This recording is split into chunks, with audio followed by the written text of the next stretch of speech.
E é um prazer estar com vocês aqui. A gente revê muitas caras conhecidas, né? Muita gente nova também, e é sempre bom estar junto.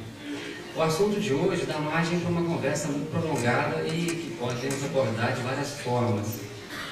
Mas nós optamos por aquela que foi usada no Evangelho segundo o Espiritismo, lá no capítulo 7, no item 13, uma mensagem do Espírito Ferdinando, datada de 1862, que Kardec inseriu nessa obra e que tem como título justamente a missão do homem inteligente na Terra. E a abordagem dele é uma abordagem muito interessante, porque ela é abrangente e já vai tirando de letra aquela visão que as pessoas normalmente têm de quando se fala de homem inteligente, você pensa nos luminares da humanidade, nos grandes, naqueles que, de uma forma ou de outra, diriam nações inteiras em certas direções. Pensadores, fundadores de religião, não é isso? Filósofos, políticos, governantes. E não é essa a proposta da nossa conversa hoje, justamente porque, quando se trata de homem inteligente, mulher inteligente, todos nós somos dotados de inteligência. Os animais são guiados pelo instinto, que é uma modalidade de inteligência mais primitiva, sem dúvida, uma inteligência rudimentar. Os animais superiores, nós sabemos hoje, isso a ciência comprova, eles têm lampejos de pensamento, mas é um pensamento descontínuo, por isso eles não têm um raciocínio prolongado. Mas a espécie humana, o espírito imortal, é dotado de pensamento e vontade. A ação do pensamento se manifesta através da inteligência. E a inteligência, a definição mais comum que é dada por é que é a nossa capacidade de aprender. Inteligência, capacidade de aprender. Portanto, todos nós, sem nenhuma dúvida, temos essa capacidade. Ninguém foi deserdado. Passamos por toda a carreira evolutiva, do vírus até hoje, transitando por todos os reinos, e chegamos hoje a um potencial de aprendizado muito grande, que às vezes, por várias razões culturais, pessoais, de várias naturezas, a pessoa não usa. E alguns até chegam com desculpas que cá para nós não funcionam muito, como estou velho demais para aprender coisa nova. Isso não existe. O espírito imortal deve estar sempre consciente de que o corpo envelhece, ele ganha tempo, mas aprende sempre, sempre. Com 70 anos, 75, 80, à beira do desencarne, naquele momento da morte, ele tem um aprendizado, uma morte, que já passou por outra. Portanto, o processo do aprendizado é contínuo. E todos nós, independentemente do nível de inteligência que cada um possui, tem uma, entre aspas, missão na Terra.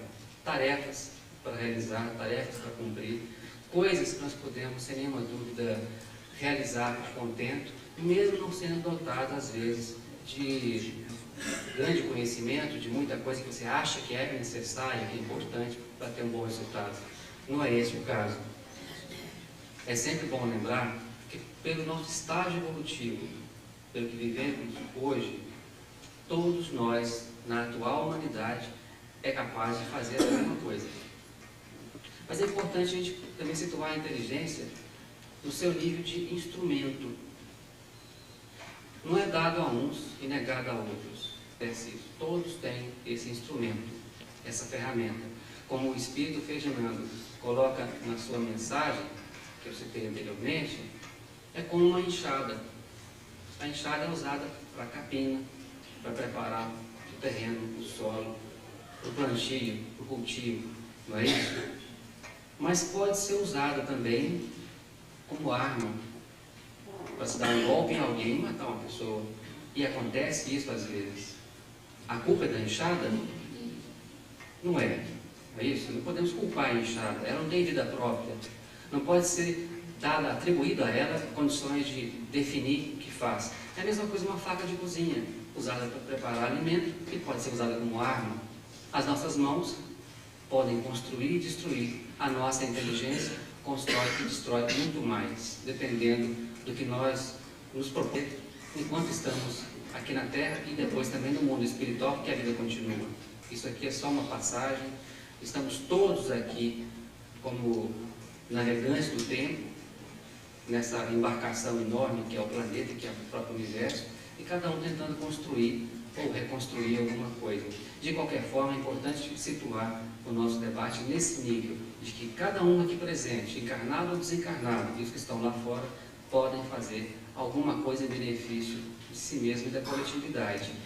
Discutir como fazer isso é que é importante, porque às vezes as pessoas ficam pensando, tá certo, ouvi isso, a orientação doutrinária espírita é essa, outras crenças também ensinam a mesma coisa, a própria ética pede isso, se espera das pessoas uma conduta razoável no dia a dia, mas eu não quero fazer nada, não sei fazer nada. Bom, a pessoa pode não fazer as coisas porque não sabe ou porque não quer, não é isso? Se não sabe, deve buscar o aprendizado. Se não quer, um ato de vontade responde por ele. Mas a gente supõe que a pessoa queira realizar alguma coisa. Então, o processo de aprendizado é esse. É o uso da inteligência. No caso aqui, se pressupõe voltada para o bem. E casos comuns que estão por aí acontecendo servem para nós de reflexão. Eu vou citar um recente, que é provável que alguns companheiros, alguns irmãos e irmãs tenham acompanhado ou tomado conhecimento, como eu, pela TV, sábado passado, a respeito de uma senhora que, se não me engano, de nome Virgínia, Dona Virgínia, lá no Nordeste, aposentada, idosa, não tem a saúde lá muito boa mais, mas que, dotada de inteligência, apesar de ser dotada de erudição, de cultura, daquilo que se pressupõe fundamental fazer alguma coisa na vida, o que ela faz? Ela demonstra inteligência a olhar em volta na cidade em que ela vive, ver as necessidades, as carências existentes, não esperou ninguém convocá-la para o trabalho, ela se dispôs a fazer alguma coisa espontaneamente, dando de si não só o tempo como o esforço, mas também o próprio pouquinho do dinheiro da pensão que ela recebe do Estado, por ser aposentada. O que ela faz? Ela reúne as crianças da igreja periodicamente e dá aulas de higiene e relacionamento familiar. Ela reúne as mães mais novas e passa para ela aquilo que ela, como já aposentada, mãe de outros filhos, tendo netos, aprendeu na vida e tem algo a ensinar. Claro que tem. E com isso, ela vai passando a sua experiência, quase nada tirada de livros, ela aprendeu na enorme, na grande universidade da vida, essa que nós todos frequentamos, que não dá diploma, mas dá muito mais do que isso, e ela passa adiante essa tarefa de uma forma que agrada a comunidade, ajudando no próprio crescimento, porque enquanto faz isso, nós sabemos, ela recebe assistência espiritual, ela conquista para si méritos. Não é que vai negociar com o mundo espiritual, negociar, barganhar com Deus. Não é isso. Ela faz, ela frisou bem, faço por amor, faço de coração, me dá uma vontade de fazer isso. Dá para imaginar o que já parte de dentro dela, que brota de dentro dela naturalmente. Essa senhora vem fazendo esse trabalho e aquilo ficou conhecido na região e hoje é parte do cotidiano. As pessoas melhoraram de vida. Porque uma pessoa foi à luta. Porque uma pessoa se dispôs a sair do comodismo, a sair do dia a dia rotineiro, da sua preguiça mental, daquela situação tão comum que a gente vê, né, gente, que é o aposentado aposentar mesmo, ele aposenta e só não põe no pijama e fica dentro dele, porque não é muito conveniente, mas ele sai da existência quase, e ele fica apenas aguardando a morte. A aposentadoria é uma questão de cessação de atividade de trabalho profissional. Não para de viver. Continua com outras coisas. É o que ela fez, ela é exemplo para nós. Isso é o uso da inteligência? É. Pode ser visto como uma missão? Pode. Foi outorgada essa missão a ela, imposta a ela? É aquilo que os espíritos tantas vezes usam como recurso para explicar de forma simplista, simplória também? É karma? Não. Ela faz aquilo que quer. Porque com a inteligência que ela possui, o nível que ela tem, ela olha em volta, vê o que é preciso fazer e vai à luta e faz. Não espera ninguém ficar procurando. Fulano, estamos fazendo campanha para ter trabalhadores na nossa casa, para fazer atividade de assistência social, filantropia, o que for. Não é nada disso. Ela faz sem esperar ninguém. Quem dera todos fizessem a mesma coisa. Acha que é só lá que acontece isso? Não. Aqui em Divinópolis, ontem, no telejornal local, eu pude ver uma notícia curiosa.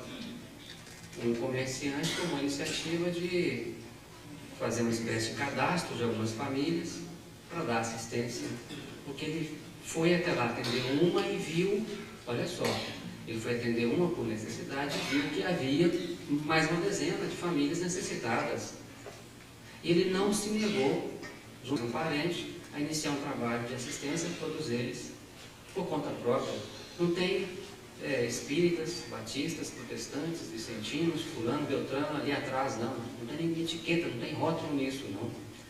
Ele foi à luta, foi ao trabalho, porque observou inteligência aguçada nesse sentido, gente. Percepção de não ficar centrado no próprio umbigo, contemplando a si mesmo, fechado no seu próprio ego, capaz de sair de si e ver que os outros estão precisando, às vezes mais do que a gente, e está ajudando. Às vezes superando suas dificuldades. A gente sabe que empresário hoje, grande ou pequeno, está passando aperto.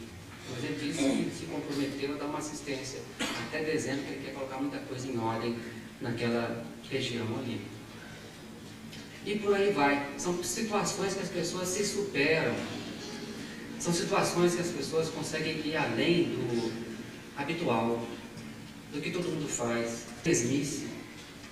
É usar a inteligência da forma correta, para o bem.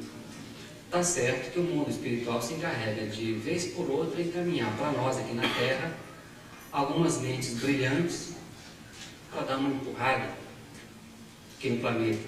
Não é assim? Nós tivemos períodos que é muito fácil de perceber. O que foi o renascimento aqui na Terra, senão o final da Idade Média, um período de obscurantismo, de pouquíssimo progresso intelectual, moral, aquela paradeza, como dizemos por aqui, e no Renascimento surge ali com aquela reforma luterana, no campo da arte também, começando lá na Itália, um punhado de gente começa a remexer na sociedade e dar uma nova arrancada na ciência, de um modo geral, na cultura, na própria religião, que é o caso do protestantismo que nasceu. E é um dos motores do Renascimento. Bastou aquele empurrão? Não. Aqui foi para sacudir as ideias medievais, que tinham 1000 anos, que estavam ali impregnadas na nossa mente, e tem gente que traz até hoje. Foi preciso ainda uma segunda fase em que outros luminares, outras pessoas dotadas de inteligência superior, reencarnam maciçamente para dar uma nova empurrada na humanidade. O chamado iluminismo francês, século XVIII, não é isso? Quando uma série de filósofos, pensadores, a partir da França, começam a espalhar ideias novas que vão pelo mundo todo e aquilo começa a transformar a sociedade. E estamos até hoje, 200 e tantos anos depois, correndo atrás dos ideais da Revolução Francesa. Não conseguimos conquistar muita coisa nesse campo. Muitas vezes, gente, é preciso ver, porque temos feito um uso da nossa inteligência. De um modo geral, não sabemos utilizar adequadamente o tempo que nós dispomos. Quando usamos para coisas que podiam ficar para depois, para uma outra ocasião. As comodidades da vida moderna, os apelos da vida material.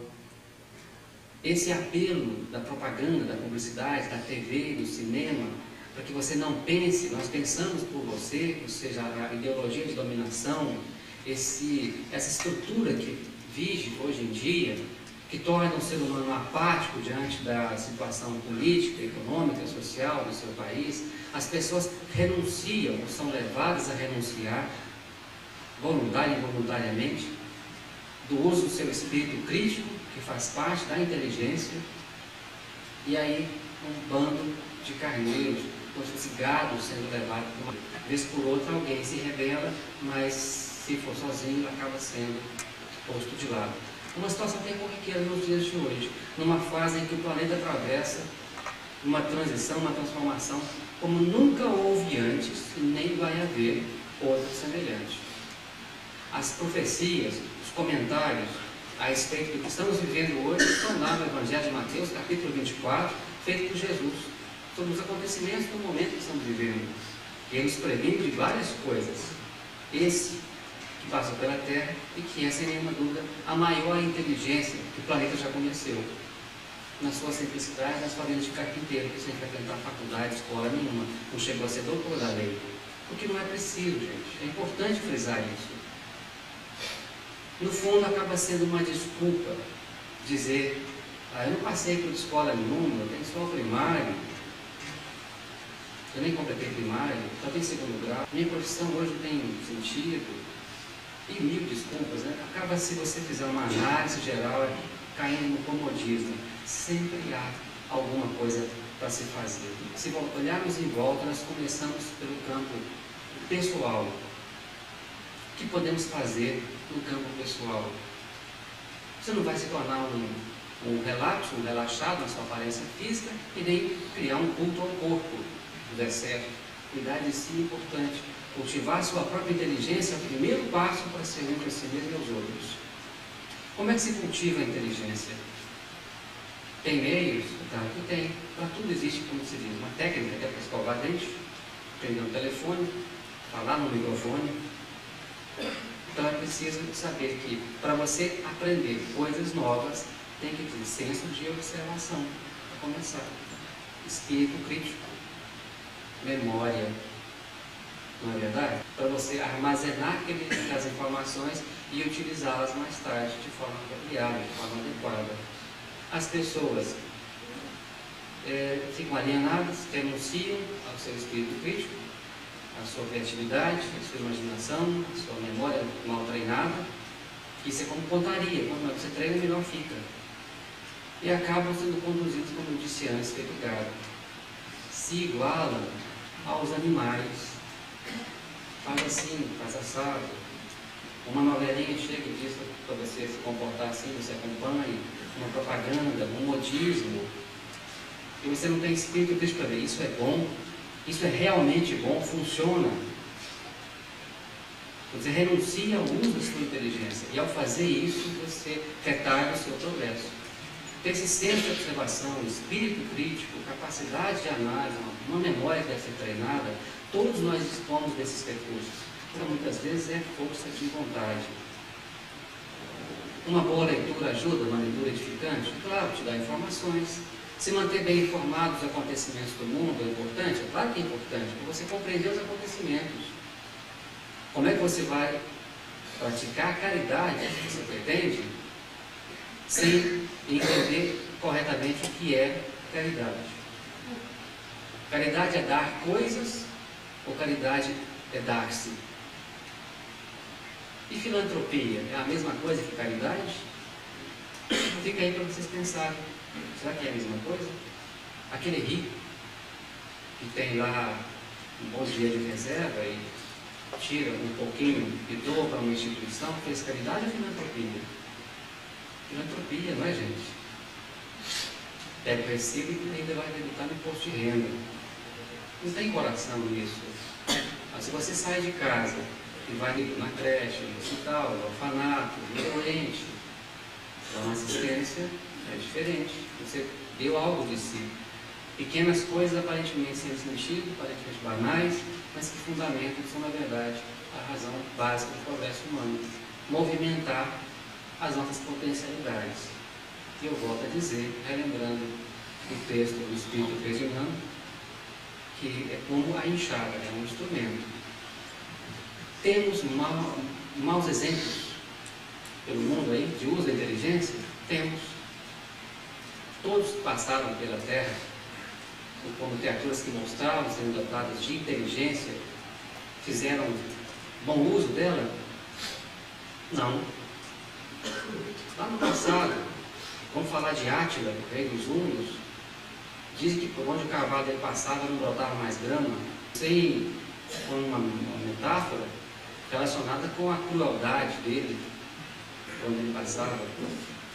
A Idade Média, com vários problemas que aconteceram, a Inquisição, por exemplo, líderes mais recentes do nosso século, parecendo muito mais criaturas sem um mínimo de sensibilidade humana. Tivemos lideranças aí que não há por que não citar nomes, como um Benito Mussolini, como um Adolf Hitler, não é isso? Como um Salazar, como os ditadores aqui da América Latina, várias criaturas dotadas de inteligência e que até hoje as pessoas estão sofrendo os efeitos do mau uso da inteligência dessas pessoas, o atraso que elas provocaram, produziram em várias nações. Algumas nações se reerguem rapidamente, outras não conseguem. E há exemplos na história humana relacionados, gente, com essa questão de usar para o bem e usar para o mal a inteligência. Nós temos um problema sério, né? Nós erramos, não é certo? Erramos, segundo Emmanuel, basicamente por ignorância ou por doença.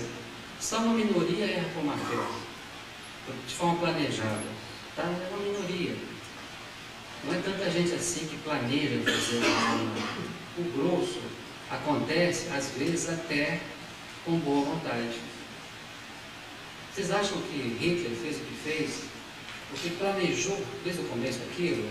Não, no começo não. Ele deixou nos escritos dele que ele se considerava a chibata de Deus. A pretensão dele era empurrar a humanidade para adiante. Do jeito dele, não é? E do jeito dele que a coisa complicou. Purificação racial e outras coisas mais que foram comprometendo tudo. Mas inicialmente as ideias lá do jovem Hitler eram diferentes. Depois vão mudando ao longo do tempo. Assim, vários líderes aí pelo mundo. São poucos, né, gente, como o Gandhi, que deixam um exemplo diferente. São pessoas também dotadas de grande inteligência e que fazem o uso adequado dela, marcam a história, empurram a humanidade, só que nós não podemos mais ficar dependendo dessa operação arrastão espiritual que é promovido regularmente pela espiritualidade. Já fomos deixados entregues a nós mesmos uma boa temporada. Quem já leu o livro A Caminho da Luz, vê uma referência que Emmanuel, o autor espiritual, através do Chico Xavier, faz de que a humanidade era para estar mais adiante, uns 600 ou 700 anos de progresso, além do que estamos hoje. Por que não estamos? Porque o Império foi incumbido da unificação política do planeta. Começou bem. Chegou a um ponto de degradação moral tamanha que destrambelhou, os maus líderes passaram a alcançar o poder. A partir daí o Império Romano se esfacela, acaba no Ocidente lá pelo século V, depois do século XV acaba no Oriente. Mas que não cumpriu a sua missão de unificação política do planeta, que era a tarefa para adiantar mais a nossa humanidade. Ficou por aí? Não. Do lado de lá analisaram a situação e disseram, bom, é essa a situação da média do habitante da Terra, do planeta Terra. Melhor deixá-los entregues a si mesmos, às suas próprias forças, às suas próprias paixões, até que eles despertem para a necessidade de coisa nova. Como é que isso acontece? Vocês estão me ouvindo aqui agora. Cada um numa posição na cadeira. Mas chega um momento que você tem que dar uma mexida, não tem? Fica incômodo, não fica? Pois é, a humanidade foi entregue a si mesma e ficou numa certa posição só por 1000 anos. Do século V ao século XV, a Idade Média do Ocidente. Porque foi necessário esse castigo, entre aspas. Então, vocês façam o que quiserem aí, nós vamos observar. Passado esse tempo, a humanidade começou a se mexer, quer dizer, não dá para continuar assim, tem muita coisa ruim, as pessoas começaram a pensar, querer coisas novas. Momento psicológico apropriado, renascimento e arrancada foi dada para nós progredirmos um pouco mais. Estão vendo como as coisas acontecem? Mas vão ficar sempre, gente, esperando. Do lado de lá vem alguma coisa. Isso me lembra uma história que eu costumo contar nas palestras, porque ela é curiosa. Muita gente que já me ouviu contar, vou contar de novo. Paciência, ter piada, quem puder rir. Aquela história do fulano que procurou uma senhora daí, vidente, chega lá e ela diz: olha, meu filho, você está bem na vida, né? Você tem 20 guias espirituais, está bem assessorado, estão te acompanhando aí no dia a dia, te dando maior força para as suas coisas. Aí ele chega, né, numa casa espírita com uma boa orientação, conversa lá: olha, eu fui numa fulana, ela escutou a corda toda. Ela tem 20 guias.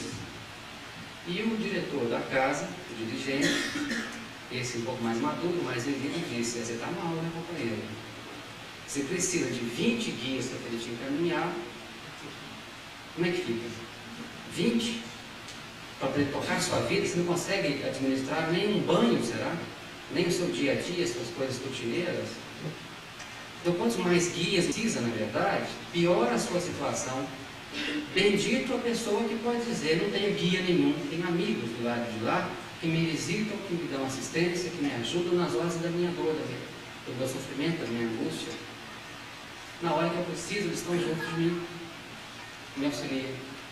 Mas não tem ninguém no meu calcanhar para me acompanhar até dentro do banheiro. Não é possível, não é? Mas tem gente que acredita nisso. Acha que quanto mais guias, melhor. Não é por aí.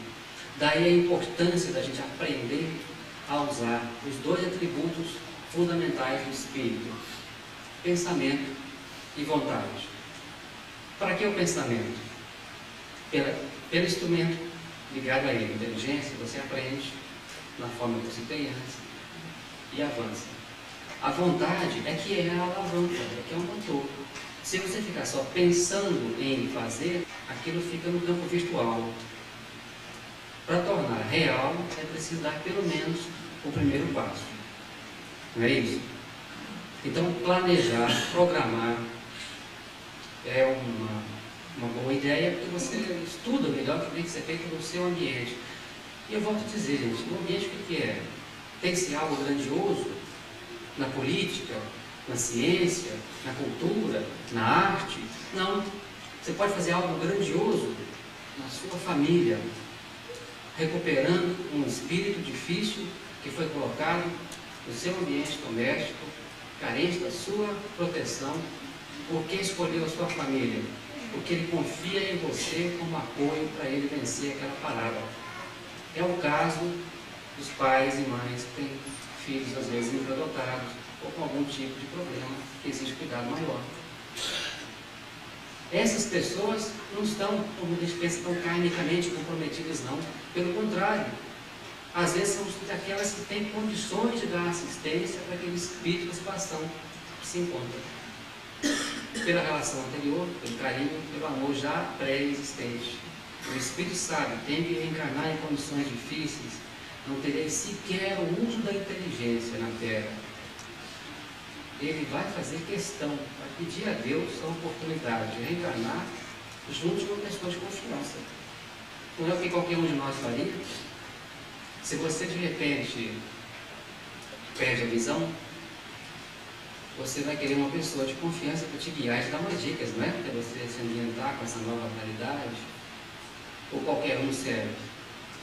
E você vai descer a escada e desce os trambolhões até lá embaixo. Então, a gente precisa desenvolver, na verdade, essa capacidade maior de as coisas com os recursos que dispomos. Inteligência é, antes de tudo, ferramenta de trabalho. É a enxada do trabalhador na terra e fora dela. Mas nós que estamos aqui na terra temos uma tarefa a mais, a tal missão. Não vamos levar a palavra missão para extremos, hein? Como se cada um de nós fosse um ser especial que tivesse que cumprir algo de grande relevância. Não é assim, não. O que nós temos são tarefas específicas que, em âmbito menor, doméstico, por exemplo, tem caráter missionário, como de receber fulano por filhos.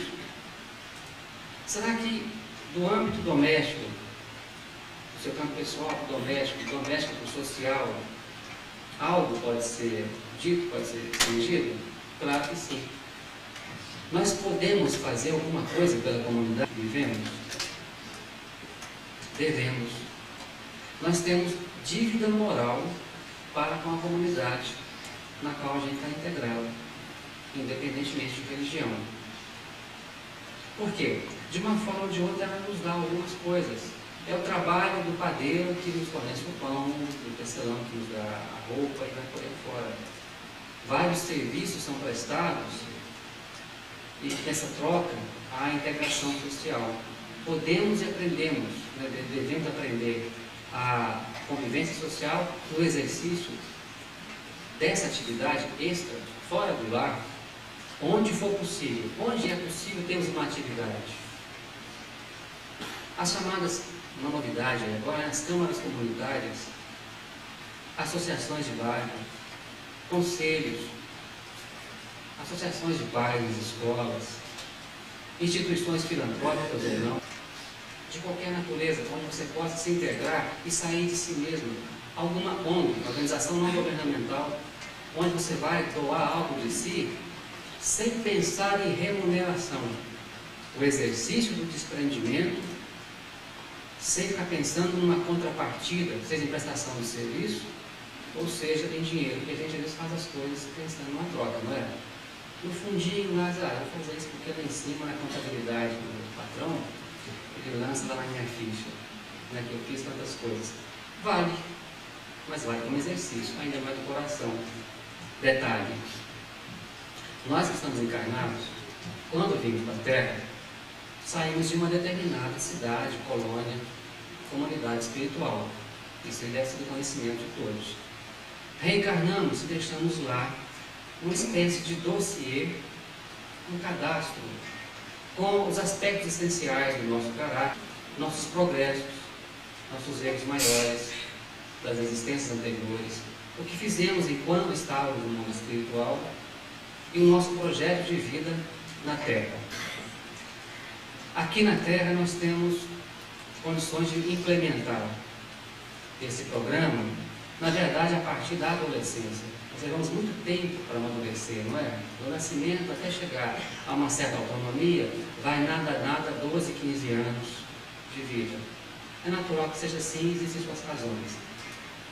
Só que a partir daí, gente, segundo as informações que a gente tem aí no mundo espiritual, na literatura espírita comenta isso, dizem, né, que algumas instituições, a maioria, atualiza o nosso fichário, o nosso dossiê, de 5 em 5 anos. Parece um tempão, não é? 5 anos, para eles irem lá na minha ficha e anotar alguma coisa. Mas acontece que 5 anos é nada, em termos de existência. Você é pouco no oceano. E 5 anos é tempo suficiente para você realizar alguma coisa. 5 anos você faz um curso. Não é? No intermédio, universitário, coisa assim. Ou faz algumas modificações na sua vida profissional, ou por aí. Então, de 5 em 5 anos se faz essa atualização. Lá, o que eles anotam?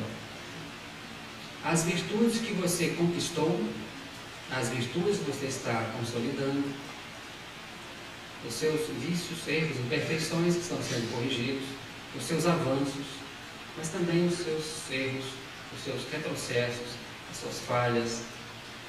Aqui tudo vai para a ficha, porque no momento da sua volta, é com base naquilo que se faz uma conversa com você.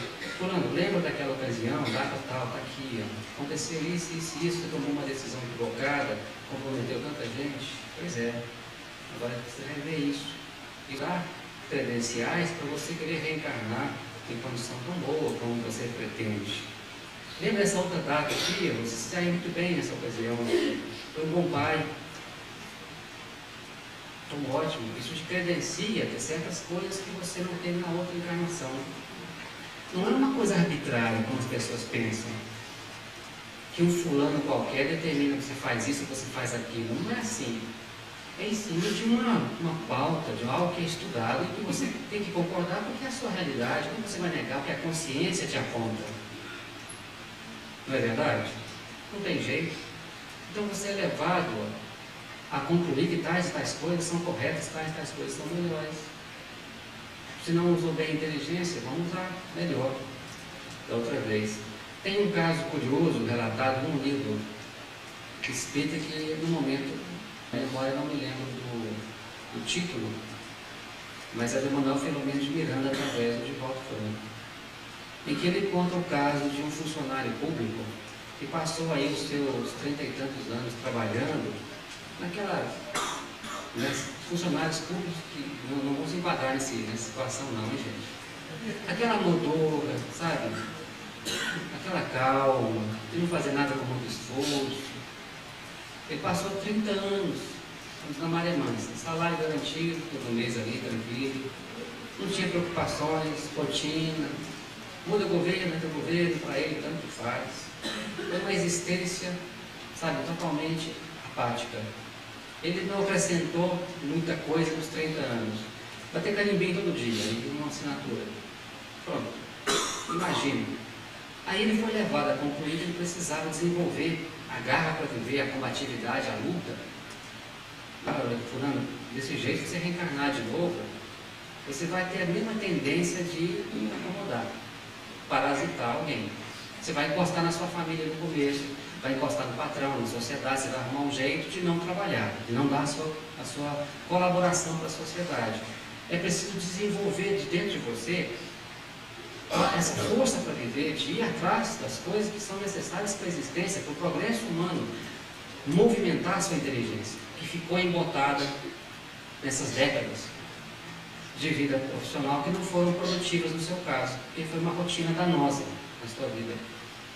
Ele teria que reencarnar, gente, com deficiências orgânicas que o colocariam prostrado numa cama por muitos e muitos e muitos anos consecutivos, para desenvolver aquela vontade de poder andar, de poder falar, de poder pegar um galho sozinho, porque ele teria que receber até o alimento na boca.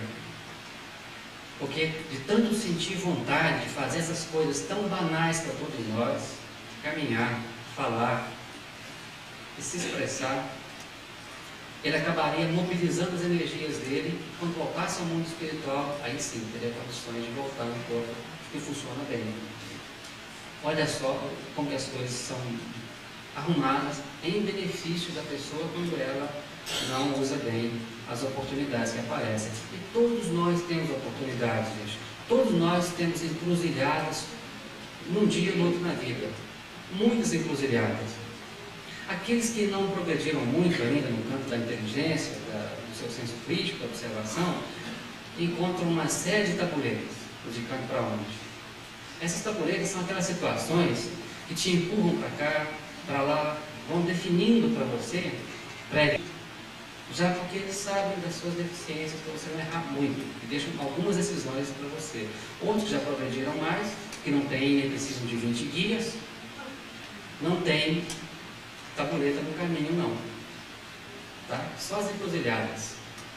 Eles vão caminhando e escolhendo. Por que para eles tanto faz? Porque tanto faz mesmo.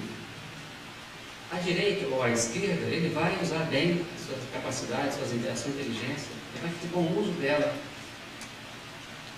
Então não tem que ser aquele caminho, que aquele é o mais fácil, aquele é o mais cômodo. Pode ser o mais difícil, o mais pedregoso, o mais complicado. Ele vai conseguir se sair bem, porque vai usar corretamente a inteligência por ali. E além disso, serve de exemplo para os outros.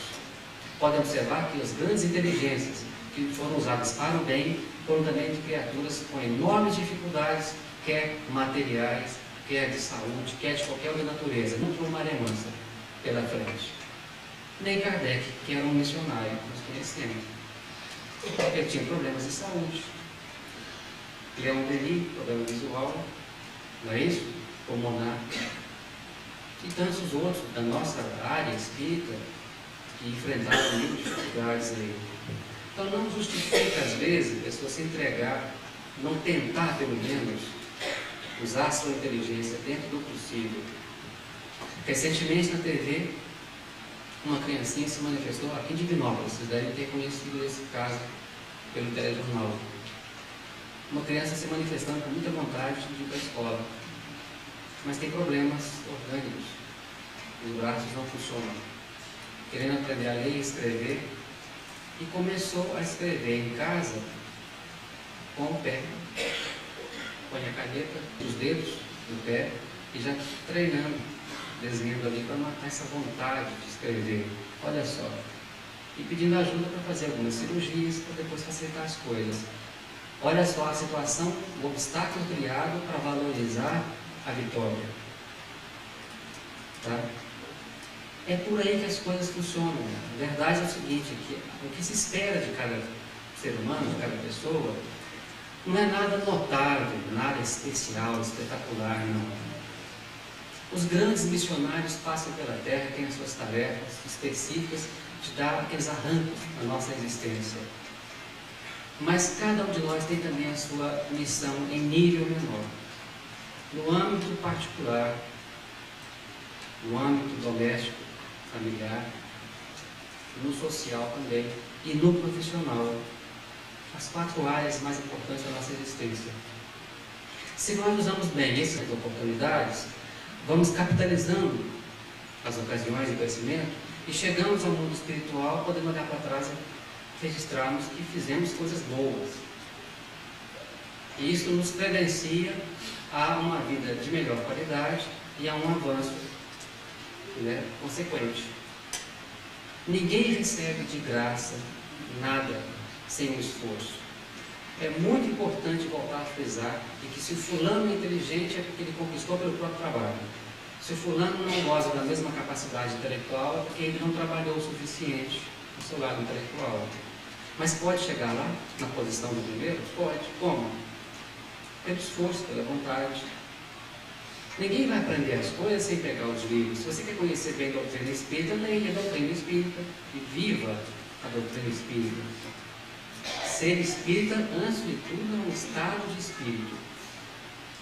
Não é você botar e sair por aí se mostrando assim o assado para ser diferente. O uso da inteligência tem aspectos que nós temos que destacar de outras capacidades, né, gente? Quando se fala assim, a fulano é um superdotado, o fulano é normal, o fulano é um infradotado, nós estamos conversando hoje em função daquele normal, vamos dizer assim. O superdotado é aquele que, por alguma razão especial, recebe uma capacidade a mais, talvez ele nem tenha ainda adquirido método para isso, mas com a finalidade de atender necessidades dos encarnados. Portanto, quando a gente fala de um Divaldo Franco na mediunidade, de um Raul Teixeira, de um Chico Xavier, eles são superdotados num aspecto da existência, não são? Comparado com eles, nós somos infradotados, né? Ou normais, mas todos nós temos alguma coisa espiritual. O infradotado é aquele que está abaixo da média, ou não se usa muito mais o tal teste de QI, porque ele falseia resultados. Mas as pessoas que às vezes não conseguem acompanhar determinados processos de aprendizagem, infradotados, têm também as razões de ser daquilo. Às vezes, se enquadram no que eu disse antes, a situação daquele indivíduo que tem que exercitar a vontade antes de atingir um objetivo. Tem gente que já conversou comigo, diz, Paulo, eu leio, não consigo reter o que estou lendo. Às vezes é preciso reduzir a quantidade de leitura e treinar a memória, treinar a concentração, treinar a capacidade de análise. Quem sabe tem um problema de saúde nisso aí. Muita gente tem problemas de saúde, não sabe e não aprende, não é porque é burra, vamos dizer, não é não, e se acha burra, né, entre aspas, é porque tem problema de saúde que não foi sanado ainda. Então há casos que é preciso procurar um médico para ver o que pode estar acontecendo, uma vitamina, alguma coisa prejudicando. Nós temos que saber, gente, usar a inteligência nos campos que nos são postos adiante, que envolvem criatividade, imaginação, senso crítico, observação, aprender com a vida, não depender de escolas, nem de conselheiros, nem de amigos, nem de ninguém. Aprender com a natureza, inclusive, no livro da própria Bíblia. Esse sim é capaz de aprender até mais do que os outros, que passam pela vida acadêmica e centralizam o seu conhecimento específico numa área só, se tornam verdadeiras enciclopédias ambulantes, mas que são incapazes de lidar com as coisas mais banais da existência que acontecem com todo mundo. A perda de um parente, aquele sentimento de perda, lidar com isso. a doença grave, crônica, a doença mortal, aquela tragédia que se abate sobre a família, a falência material. De que adianta se você não é capaz de lidar com essas coisas que na verdade atingem a todos nós? Os altos e baixos da vida não escolhem pessoas, atinge todo mundo em épocas diferentes. Estando encarnado, isso é fundamental. A Terra não é um planeta para se fazer turismo ou piquenique. Se alguém pensa que está passando por aqui nessa condição de turista, fique sabendo que fez uma péssima escolha, um tremendo mau gosto escolher esse planeta para fazer esse tipo de atividades. Tem mundos melhores. A Terra é um planeta escola de graduação muito inferior ainda. Estamos em vias de passar a um estágio melhor. O que se espera de cada um de nós, na verdade, o que o mundo espiritual espera, para qual ficha lá, é que a gente procure aprender a usar adequadamente aquele alento do André Luiz, está aí nas suas obras, de que aquela pessoa que realmente quer crescer espiritualmente, quer avançar na Terra, ela tem que notar em si uma melhora em qualquer aspecto de 3 em 3 anos, pelo menos. Que a cada 3 anos ela possa fazer um balanço da sua existência e notar que cresceu em algum sentido, que conseguiu consolidar algumas virtudes, começou a adquirir outras, e que alguns vícios já estão sob controle, não é tão invejoso, tão ciumento, tá? Tão ambicioso. Nesse sentido as pessoas vão crescendo, sabendo que pela média, a cada 5 anos, lá na ficha vem um pequeno acréscimo. É colocado na ficha não são os detalhes do dia a dia que subiu, não é? É colocado ali o que é relevante. Aqueles momentos importantes da sua existência que você tem que tomar decisões sérias e a sua decisão tem consequências sobre si mesmo e sobre outros. Se a sua decisão foi uma decisão inteligente, ótimo. Se não foi, paciência e tente na próxima vez, mas não desistir. Fechando essa nossa conversa nesse sentido, gente, voltando ao tema inicial, né, naquele aspecto do Ferdinando, na missão do homem inteligente na Terra, conforme se encontra lá no Evangelho segundo o Espiritismo, ele chama a nossa atenção para esses aspectos banais da vida, para essas coisas simples da vida, e que nós podemos e devemos reconhecer a inteligência nada mais do que um instrumento que não é dado a uns e negado a outros, que todos nós somos dotados de inteligência. Todos nós podemos e devemos fazer alguma coisa por nós mesmos em primeiro lugar. Você não pensa em si para crescer, você não é capaz também de fazer pelos outros de forma adequada. Porque a inteligência não é um objetivo em si mesmo, é um meio. Você atinge coisas através da inteligência. Não é correr atrás da inteligência, porque todos já têm. O que falta nas pessoas é o cultivo dessa inteligência. É a figura da enxada. E cada um pode pegar essa enxada, seja ela desse tamanho ou pequenininha, aquela de jardim, que não faz mal, e começar a trabalhar no seu terreno interior. Através de quê? Da sua realidade existencial, daquilo que a vida te apresenta. Toma consciência da sua vida, faz um balanço existencial, um inventário moral. Não fuja de si mesmo, não negue as falhas, fraquezas. Seja autêntico e trabalhe em cima disso. Tem vontade de progredir materialmente, profissionalmente? Vai à luta. Até onde você sente que dá conta. Esforça um pouco mais.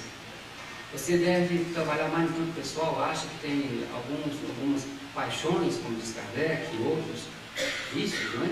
Imperfeições. Então se concentra naquilo ali, faz um programa de vida, toma consciência, porque aquilo que você programar para você mesmo é justamente o que você planejou quando estava no mundo espiritual ainda.